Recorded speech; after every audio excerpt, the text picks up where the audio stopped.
সকলকে আরও একবার স্বাগত ইংলিশ গ্রামার লার্নিংয়ে। আমরা আজকে একটি দেখব ফাইন্ডিং এরর নিয়ে আলোচনা করব।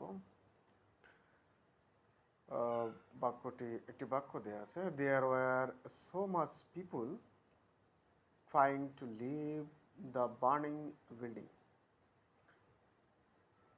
এখানে আমাদের কোনটি ভুল সেটি বের করতে বলা হয়েছে। তো দেয়ার ওয়ার তলায় দাগ আছে অপশান এ, মাছের তলায় দাগ আছে অপশান বি, এবং the burning building option C এবং ডি। এই বাক্যটিতে কোনটি শব্দটি ভুল এই অপশানগুলোর মধ্যে সেটি আমাদের কাছে জানতে চেয়েছি। তো আমরা একটু বিশ্লেষণ করার চেষ্টা করি।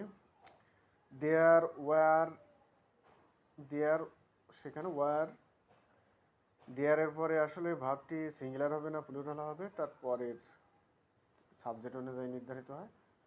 তো এরপরে দেয়ার ওয়ার সো মাচ পিপুল, এখানে পিপুল আছে, পিপুল থাকার কারণে প্লুরাল ভার্ব হওয়ার কারণে এখানে ওয়ার সঠিক আছে।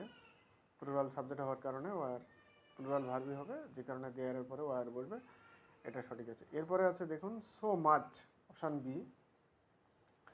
তো সো মাচের ক্ষেত্রে মাছ সঠিক না বেঠিক সেটা জানতে হলে মাছের পরে মাছ যে শব্দটার জন্য বসছে, যাকে বোঝাচ্ছে, যেমন ওইখানে মাছ কিন্তু পিপুলকে বোঝাচ্ছে, সো মাচ পিপুল, এত বেশি লোকজন, অর্থাৎ লোকজন কেমন, এই মাছ শব্দটা বলছে। এখন আমরা জানি মাছ বসে যখন আনকাউন্টেবল নাউন হয় তখন তার আগে বসে। পিপুল কিন্তু আনকাউন্টেবল নাউন নয়, এটা হলো কাউন্টেবল নাউন। কাউন্টেবল নাউন হলে তার আগে মাছ না বসে মেনি বসার কথা, অর্থাৎ বি নাম্বার অপশানটাই ভুল। এখানে মাছ না হয়ে যদি মেনি হতো তাহলে এটি সঠিক হতো, অর্থাৎ বি নাম্বার আমাদের ভুল যেটি খোঁজার সেটি আমরা পেয়ে গেলাম। এরপরে trying to leave the burning building এটি সঠিক আছে, এখানে কোনো গ্রামাটিক্যাল ভুল নাই।